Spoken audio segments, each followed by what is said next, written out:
Good morning सर्वांना. काल आपण मूळ संख्या हा घटक बघितला होता.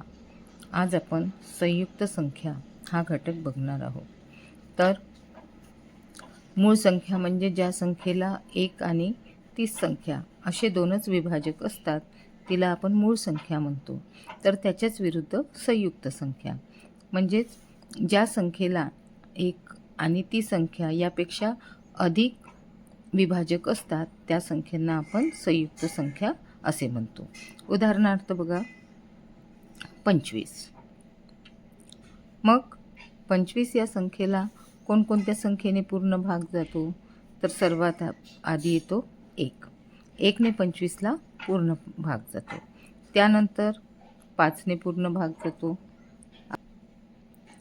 5 ने 25ला पूर्ण भाग जातो. त्यानंतर 25 या संख्येने सुद्धा 25ला पूर्ण भाग जातो. म्हणजेच आपल्याला 25चे 1, 5 आणि 25 असे 3 विभाजक मिळालेले आहेत आणि म्हणून 25 ही संयुक्त संख्या होईल. 25 या संख्येला आपण संयुक्त संख्या म्हणू. त्यानंतर आपण दुसरी एखादी संख्या बघू, जसे की 12. मग 12 या संख्येला कोणकोणत्या संख्येने भाग जातो? तर 1 ने पूर्ण भाग जातो. त्याच्यानंतर 2 ने सुद्धा पूर्ण भाग जातो. 3 ने पूर्ण भाग जातो. 4 ने सुद्धा पूर्ण भाग जातो. 6 ने पूर्ण भाग जातो आणि 12 या संख्येने पूर्ण भाग जातो. म्हणजेच आपल्याला 12चे 1, 2, 3, 4, 6 आणि 12 असे 6 विभाजक मिळाले, जे म्हणून आपण 12 या संख्येला सुद्धा संयुक्त संख्या म्हणू. तर ज्या संख्येला फक्त 1 आणि 30 संख्या असे दोनच विभाजक असतात तिला आपण मूळ संख्या असे म्हणतो. आणि ज्या संख्येला 1 आणि 30 संख्या यापेक्षा आणखी जास्त विभाजक असतात त्या संख्येला आपण संयुक्त संख्या असे म्हणतो. बघा आता जसं 17.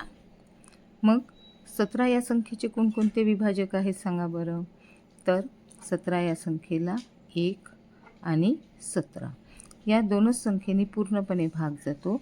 म्हणजेच तिचे विभाजक फक्त 1 आणि 30 संख्या असे दोनच आहेत. म्हणून आपण या 17ला म्हणू मूळ संख्या. 17ला आपण म्हणणार मूळ संख्या. आता मी काही उदाहरण देते, ते आपण सोडवू. पहिलं आहे 45. आता मला 45चे विभाजक सांगा कोणकोणते आहेत? तर 45ला 1 ने पूर्ण भाग जातो. त्यानंतर 3 ने पूर्ण भाग जातो. त्यानंतर 5 ने पूर्ण भाग जातो. त्यानंतर 9 ने पूर्ण भाग जातो. 10 ने पूर्ण भाग जातो आणि 45 ने पूर्ण भाग जातो. म्हणजेच 45चे आपल्याला 1, 3, 5, 9, 15 आणि 45 असे दोनपेक्षा जास्त विभाजक मिळाले. म्हणून आपण 45 या संख्येला म्हणणार संयुक्त संख्या.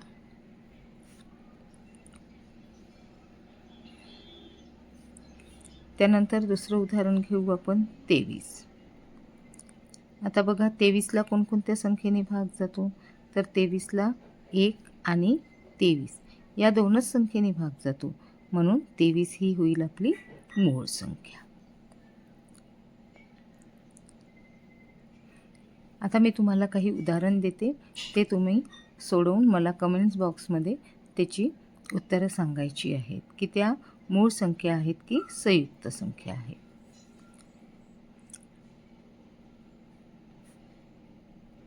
48, 29,